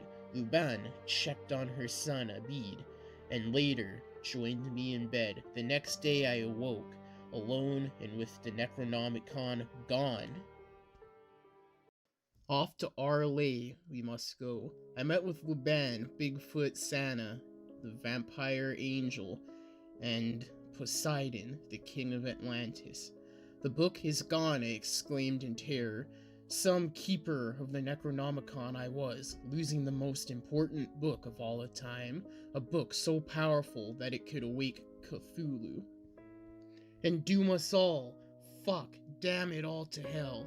And my son is gone. I went to bed with him and was with him all night. He had bad dreams and could not sleep. And when I woke up, my only child is gone. Wait, what? You were with him and not me. Then who was I? You did what now? Hell has no fury like a woman's scorn, the old saying says, and Luban did her best to prove it right. I thought I was with you. It looks like you, smelt like you, and felt like you. The realization of what I had been poking on was slowly creeping up on me. We found the head of Amber, the real Amber. King Poseidon was holding up the head of the deceased former beautiful Atlantean woman in her long red hair. She had been beheaded by a powerful strike of a sharp blade. My dedication says we are dealing with a powerful shapeshifter, possibly another reptilian from the Illuminati, that slept with the keeper of the Necronomicon, stole the book, and also took the boy after taking the shape of the Arabic woman Luban. It probably needs the boy to hold the book. It seems to grow teeth and bite anyone who has no bloodline linked to the mad Arab Abdul al-Hazard. But I fucking nuked the Illuminati, I said. Well, there are of course more of them out there. Some of them might even be foolish enough to wake Cthulhu. Maybe they think to defeat him by other means than nukes. Maybe they just want to doom the world, who really knows. The genius Sasquatch was laying down some cold facts. Indeed, who can understand the reptilian logic of filthy lizard men? And it might be another form of shapeshifter. I will hereby conclude that this woman Luban is innocent and will not be executed like all rule breakers of Atlantis are. We must hurry to the filthy stone prison of Arlay, where the disgusting abomination, the eldritch god Great Cthulhu, lies dreaming. There will be many stupid people, the disgusting Kepalids, enemies of mermaids and Atlanteans for generations. My army will help you fight them. Sasquatch, are there more of your kind, Bigfoots or Big Feet you may call them, to aid on our quest? There are plenty more of my kind, but none that can aid us on our quest, I am afraid. We have no time to gather more allies. We must leave at once. I agree. Well, first, we must make sure that my city will not be taken over by filthy shapeshifters while we're gone. Us Atlanteans bleed blue, a characteristic trait the reptilians have never been able to replicate, so anyone to be left guarding the city will have to cut themselves and bleed in front of my eyes so I can inspect their blood. After the business is taken care of, we shall be leaving. And so he did. Only one person was bleeding red, and the king quickly cut his head off. It turned into a disgusting reptilian head in front of us. We had time to eat and gather weapons and supplies, and then we left in the submarine. Mermaids and Atlanteans riding on giant seahorses followed, guarding us. Under the sea. We traveled for hours underwater, covering a great distance. In Nautilus, the legendary submarine who had once been piloted by Captain Nemo on his undersea adventures. The genius Sasquatch had of course made some improvements to the submarine, making it more fit for underwater warfare. These upgrades would come in handy soon. In the submarine was me, the keeper of the Necronomicon, the Book of the Dead made out of human flesh and written in human blood. The book I had lost, and the book we must now recover. Luban, my love, the Arabic woman with telekinetic powers. Poseidon, king of the sunken city of Atlantis. Sana, the vampiric angel, wearing Sir Lancelot's armor. And of course, the Bigfoot was piloting the submarine. You know what, Bigfoot? We never got your name. What is it? I asked my hairy ape-like friend with feet the size of newborn babies. We Sasquatches are not much for names. You can call me Chewie, like my favorite Star Wars character. Well then, Chewie it is, me and Luban said at the same time. We both joined each other in laughter. I was thinking maybe you should let the vampire girl suck some of your blood. You have the mad Arab's blood in you, so you can grab the Necronomicon, but only you. It would be most useful if Sana would also gain that ability. Excellent idea, King Poseidon liked the idea. I concur, as long as the vampire/angel girl doesn't mind, Chewie asked. Oh, I don't mind at all. Sana removed her helmet and began to suck blood from my arm. It felt strange and funny as she drained me, but I was alright. My blood was joined with the blood of Christ, that she had already sucked from Jen's. The man had aided us in our quest, but met with a most unfortunate end at the end of the sharp tip of the Spear of Destiny, the very same spear that had penetrated his ancestor, Jesus Christ. It was something poetic about it. But wait, I won't turn into a vampire now, and wait again, maybe you should turn me into a vampire, maybe the whole team. Having the whole team gain the skills of vampires could prove useful, I told the girl. I honestly don't know, but I think not. Not every vampire can in fact make other vampires. If we could, the world would have been overrun with vampires long ago. Only vampire overlords like Van Helsing, before he died, can in fact make other vampires. Oh, the irony. The greatest vampire hunter turned into a vampire himself. I wonder how that happened, Poseidon, the Atlantean king, asked. That is one of many things I wish to discuss with that bearded bastard and old fool Merlin, I proclaimed in anger. You and me both, buddy, but now it's time for action. Enemies approaching, great white sharks, big ones, a snake-topus, and a small army of squid men up ahead. What the fuck is a snake-topus? I asked, bewildered. Just as it sounds, a giant octopus with snake arms instead of tentacles, and a giant mouth with sharp teeth. It has been terrorizing the depths and eating many of my people alive. Let's kill this fucker. Time for some action. Chewie was piloting the submarine, and I, of course, was the shooter. The rest of the team helped with launching the torpedoes. The first two torpedoes hit the head of two of the ugly snake arms, killing them both, exploding and turning the water red with the blood from the heads and blowing off tentacles, filling the water. The sharks were hungry and could sense the blood from miles away. There were hammerhead sharks, saw sharks, tiger striped sharks, gray sharks, but worst of all, the great white shark.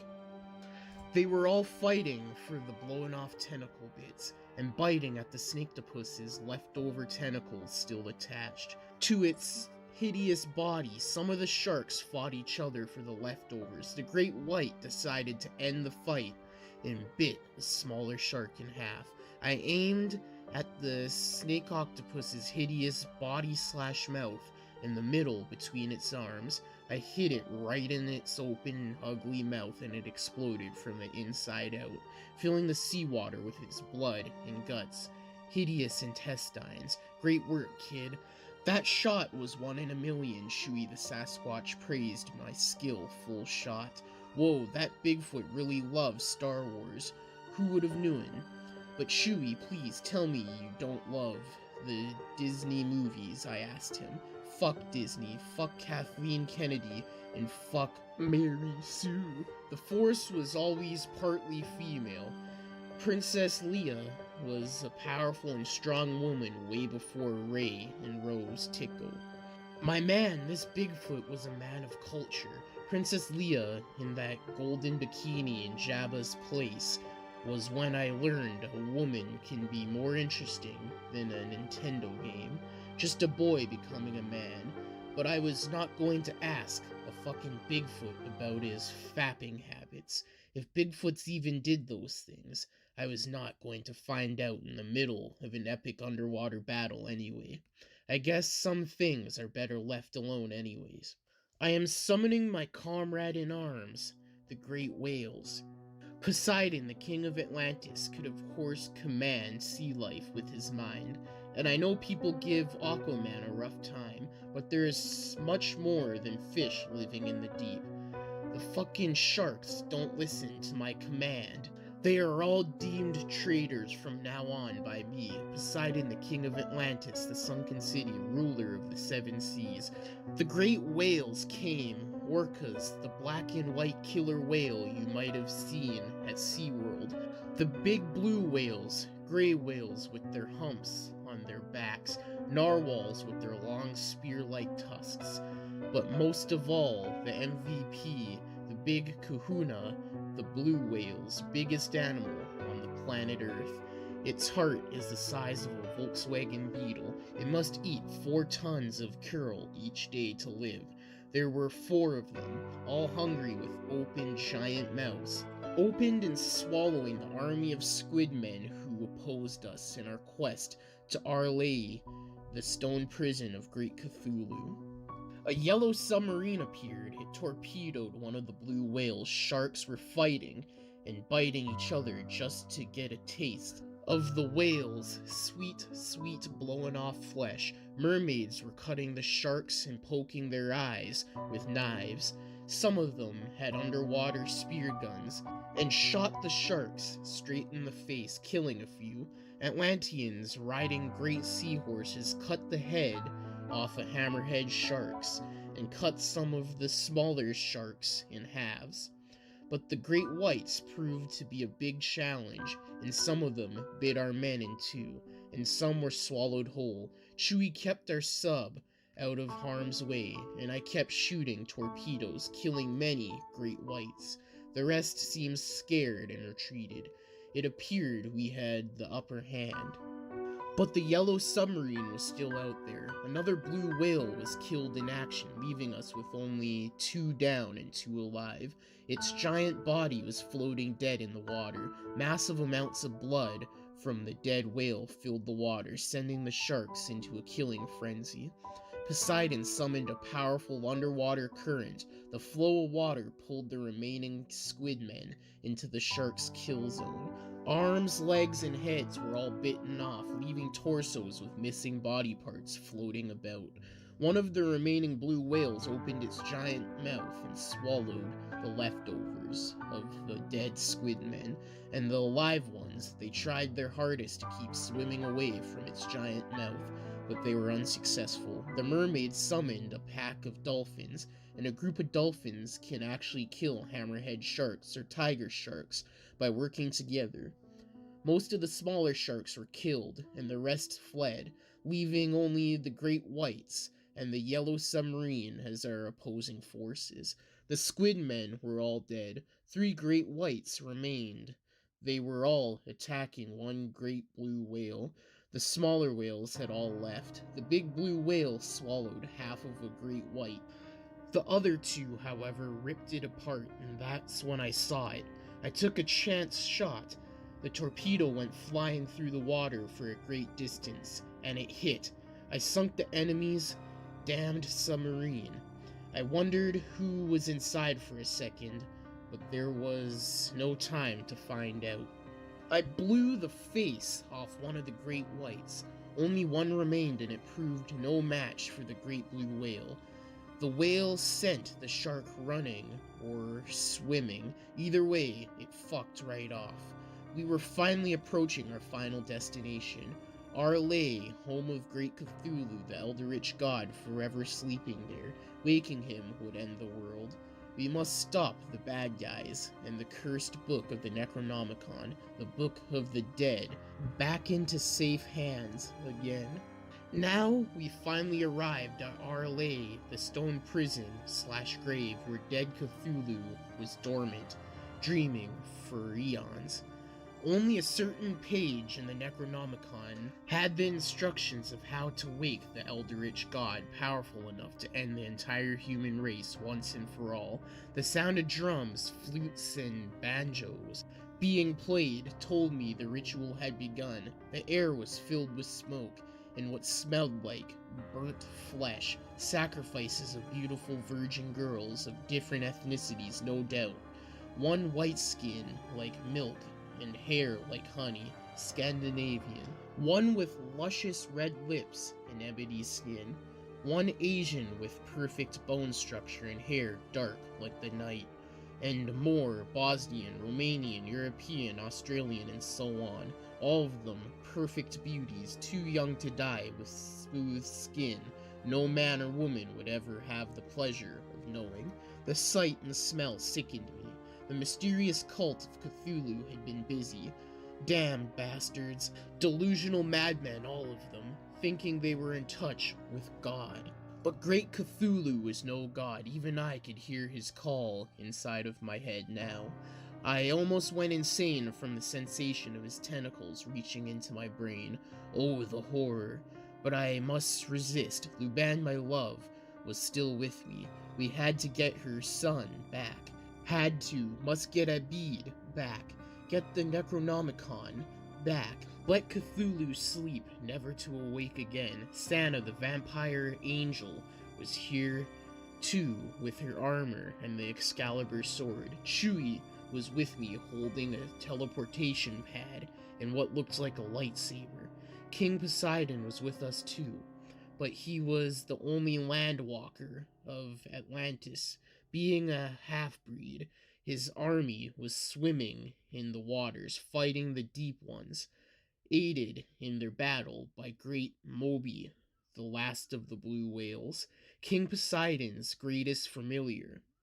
An animal with a spiritual connection to him, aiding him in his use of magic. The ritual was more than just a blood sacrifice. There were also perverse and filthy orgies going on. I will spare you the nasty description, dear reader.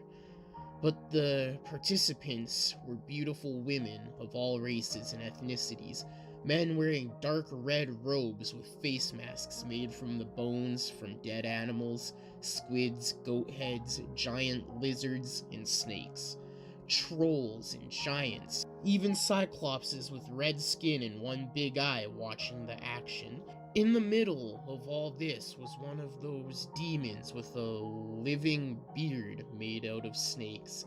He was holding hands with the reptilian woman who had stolen the Book of the Dead from me, and she was in turn held a knife to the throat of Abid. The young had the blood of the mad Arab Abdul Al-Azard in him, same as myself, and therefore could hold the book without it biting him. Chewie, the super intelligent Sasquatch, was working on the teleportation device. It would create a portal that would let an army of Sasquatches come to our aid. But fuck, it was loud. It made beeping sounds. Beep, beep, beep. And the Cyclops turned its giant eyes to us. The eye turned bright red with hatred. We had been spotted. It was time for war. Time to end this once and for all. I dual-wielded two P90s, emptied out two 50-round clips of bullets into the enemy horde, shooting off their dicks, faces, hitting chests and tits, spread death all around me. Then Luban threw grenades. Bodies exploded, arms, legs, heads, and blowing off torsos all came flying through the air. Poseidon summoned a giant wave, and it came crashing down, sweeping the enemy troops away. First wave wiped out, but more were coming. Sana wielded the Excalibur in a two-handed grip, holding it over her head, making it charge up with sunlight, and then swung it down, creating a great wave of energy, splitting the enemy's bodies into two halves, like when Darth Maul fell to his death, leaving only the groin and legs left standing. Second wave defeated. But the third one was upon us. Poseidon struck a troll in its ugly face with his mighty golden trident. The troll's skull and eyes were penetrated, killing it instantly. But now we struggled to get it loose. It was stuck in the enemy's dead flesh. He quickly grabbed the knife, trying to hack the head of the troll's neck. He was not fast enough. Another troll punched him in the ribs, crushing a few of them. He, with great agility, penetrated the troll's heart with his knife. But one arrow from a crossbow-wielding cult member hit his right shoulder, making him bleed blue blood onto the stone ground. At least we knew he was not a reptilian shapeshifter. Luban blew the face of one of the trolls off with her double-barreled shotgun she now was wielding, and then quickly shot the fourth and last troll, ending its disgusting and foul, stinking life. There were no more trolls, but plenty of humans led by Cyclopses. One single well-aimed shot from my 357 Magnum revolver blinded the Cyclops, making it stampede over its own troops to death. I killed the next 5 men with straight headshots and throat shots, but now I was out of ammo, and the enemy kept coming. Sana, the angel, had no time to recharge her magic sword. She was in the middle of the enemy horde, slicing down opponents left and right. One of the cult members lit her left wing on fire with a torch. A lone crossbow arrow landed between King Poseidon's eyes, ending his life once and for all. I pistol-whipped one cult member, a naked female covered in blood, straight in her pretty face, knocking her teeth out. Luban levitated a rock in her, smashed, and then kept smashing it into the naked woman's face until there was not much left of it, just a red-colored mess. And then Chewie lit the laser sword and began cutting heads off. Reinforcements of Sasquatches coming through the portal. Chewie, the Bigfoot, led the charge. Forward, my hairy friends. Forward, kill the snake-bearded man or demon, whatever he is. We must get the book back. Cthulhu awakens. Come on, you apes. You want to live forever? The silverback Sasquatch commanded his troops. He was the biggest one, almost twice the size of a regular Sasquatch, who were all just a bit taller than a big man. This thing was massive and had dark fur, contrast with the rest of the pack's brown fur. His one eye was bright red, and the other one had been blinded by a cut, and he was gritting his sharp teeth. He was ready for a slaughter. He commanded a pack of 20 Sasquatches, including himself and Chewie. They absolutely annihilated the enemy troops. Arms and legs were ripped off, bones cracked, heads smashed, hearts ripped out and eaten while they were still beating. The Sasquatches were fierce and relentless in their assault. It was over very quickly, leaving a battlefield full of dead and enemy corpses scattered everywhere, along with their body parts and smashed out brains and ripped out guts. We only lost 5 Sasquatches in the assault, with 15 still standing, including Chewie and the leader of the pack, Scarface they called him. He had a big scar across his face, and his right eye, he only needed one eye to be a murder machine though. Now we only had the reptilian shapeshifter and the snake-bearded demon left. They were standing in between two caves. I quickly ended the life of the reptilian with a magazine straight to the head, shots from my automatic pistol, leaving nothing left of it but exploded brains. Abid, the young Arab boy/demon, made his move, now free from the demon's grasp. He threw the Necronomicon into the burning fires where a young virgin had been sacrificed. The book screamed in pain.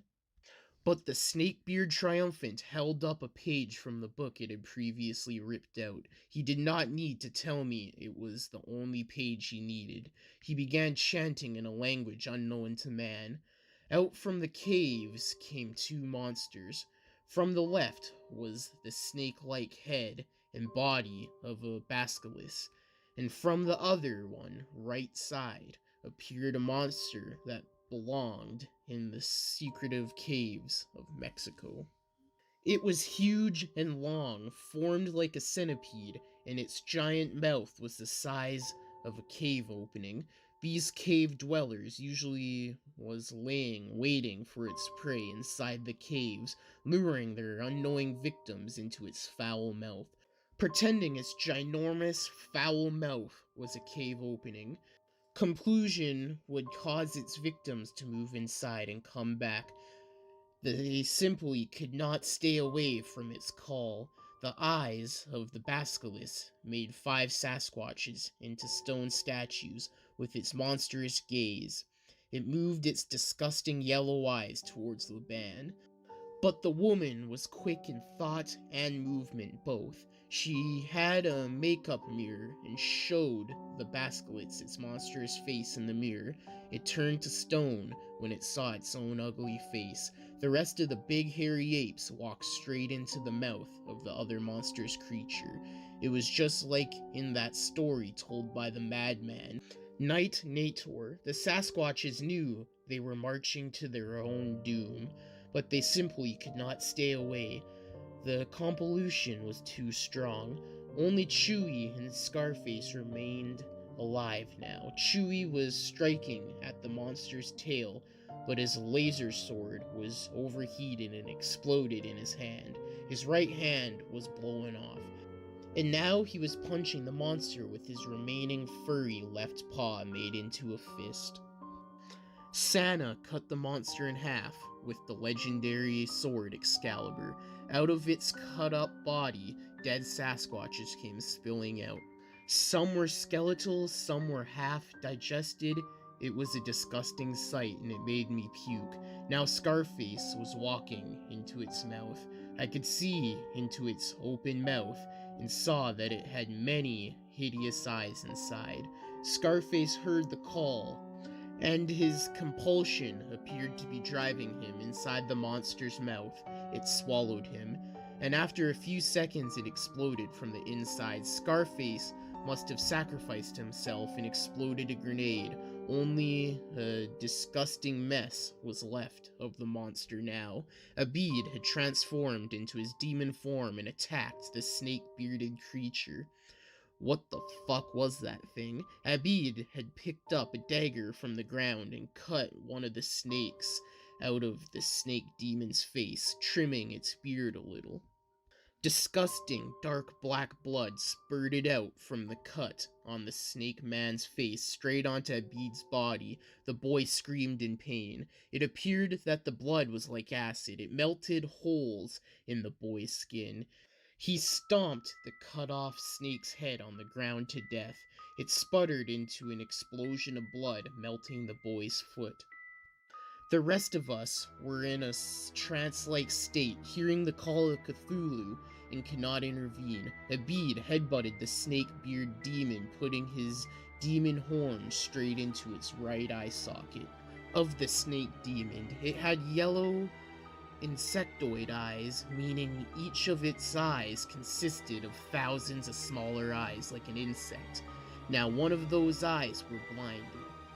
The dark black blood melted Abid's horn, and the snakes in the beard all bit the boy's face, filling him with venom. The boy went for the throat and cut it. Acid blood spurted into the boy's face, starting to melt it off, showing the boy's skull under his flesh. The snake-bearded demon laughed, rubbing a finger with its blood on the page of the Necronomicon. It died with a smile on its face, and the boy Abid died screaming in pain, and then Great Cthulhu woke up from his eternal dead slumber. Great Cthulhu awakens from his eternal slumber. He was the most enormous being I had ever seen, standing taller than a tower like Empire State, its monstrous belly the size of a mountain. Its tentacled beard had tentacles even longer than the Great Kraken, longer than the anaconda snakes living in African jungles. It was clear to me as soon as this being woke his sleeping brothers, they would lay waste to humanity in no time. Cthulhu grabbed the great blue whale Moby in its right hand and formed a fist, smashing the great whale to pieces. Another terror from the deep rose. Kaiju, the great lizard monster. This monster was the reptilian backup plan. They thought this Godzilla-like being could stand a chance against the great Cthulhu. It was a head shorter than the squid-bearded monster, and it bit Cthulhu straight in its neck.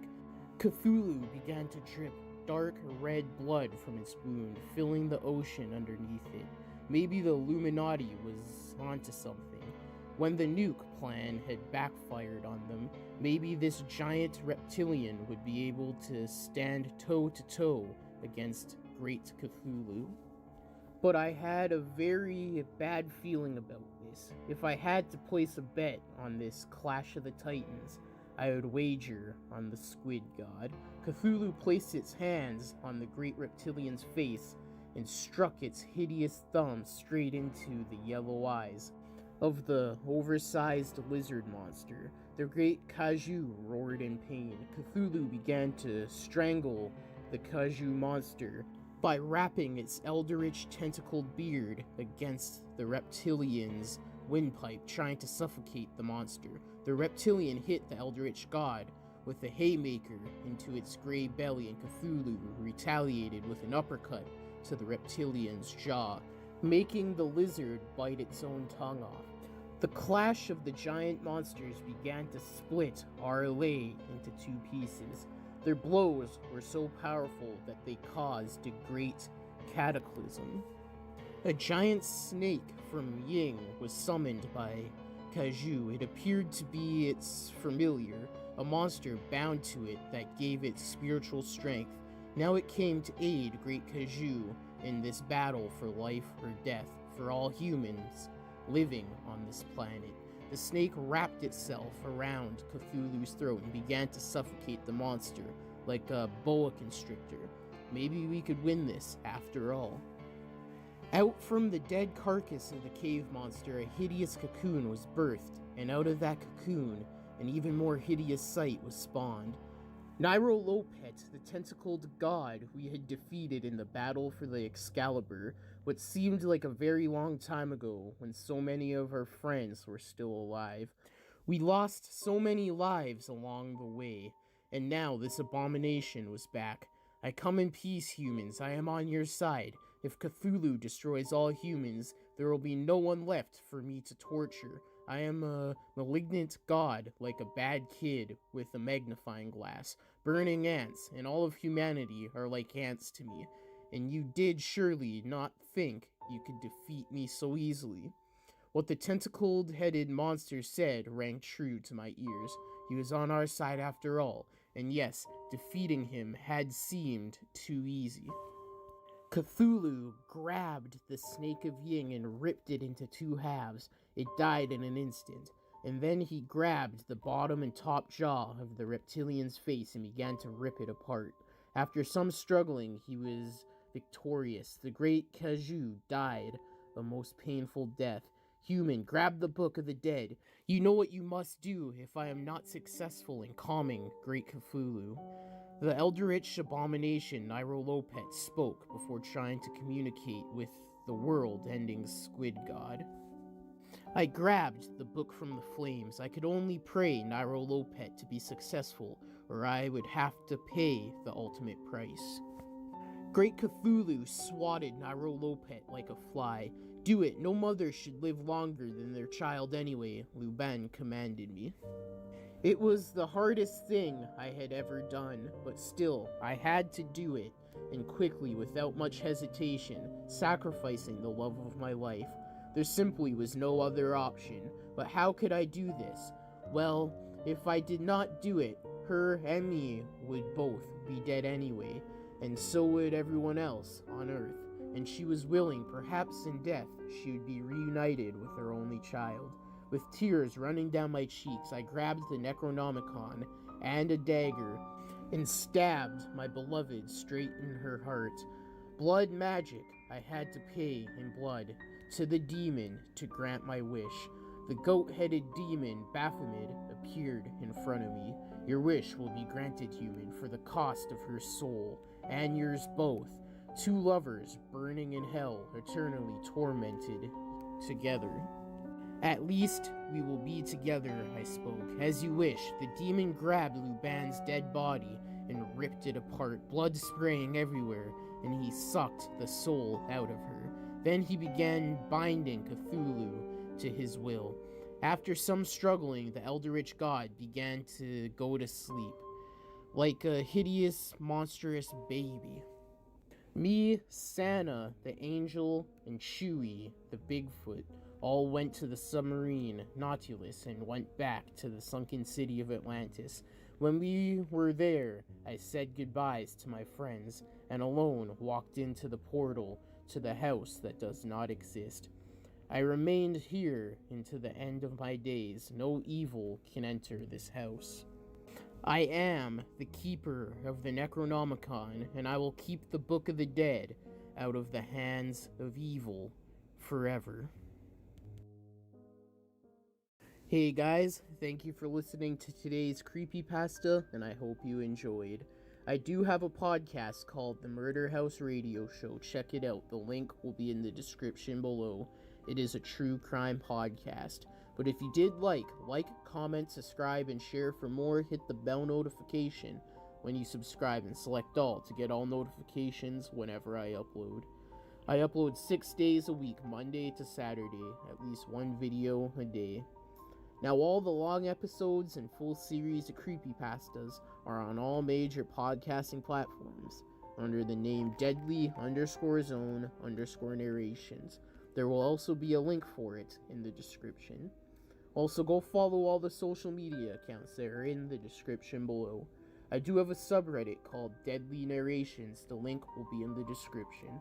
Also, in the description below are the sources to the creepypasta and the music used, so go check those out. Let me know what creepypasta you'd like to hear next, or if you have your own you would like me to narrate. Or if you have a creepypasta series you would like to hear, send them to me on any of the social medias, in the DMs, or to my email address, which is also in the description, or leave them in the comments below. Also in the description below is the author's social medias, if they have any listed. But that's it for today's creepypasta. I hope you enjoyed. Until next time in the Deadly Zone, stay deadly and stay spooky.